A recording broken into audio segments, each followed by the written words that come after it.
সেই দিনটা ছিল জন্মাষ্টমী, তাই তো চলে গেছিলাম 3 বন্ধু ঘুরতে, আর আমাদের সঙ্গী ছিল বাইক।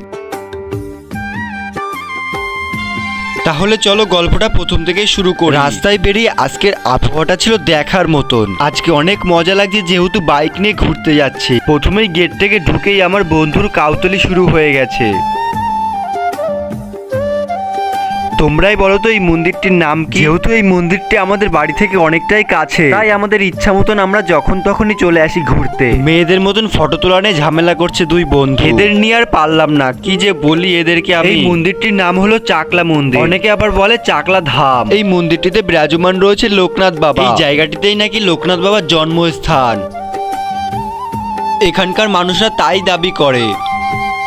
অনেকে আবার বলে কচুয়াতে নাকি লোকনাথ বাবার জন্মস্থান। জন্মাষ্টমী উপলক্ষে এখানে চারিদিক সুন্দরভাবে সাজানো হয়েছে। অনেকক্ষণ থাকার পরে এবার প্রায় সন্ধে হতে চললো। এইবার আমাদের বাড়ির দিকে যেতে হবে। যেহেতু তোমাদের প্রথমেই বলেছি আজকের সৌন্দর্য ছিল অপূর্ব, সেই রকম ভাবে সন্ধ্যেবেলার সৌন্দর্য দেখার মতো ছিল।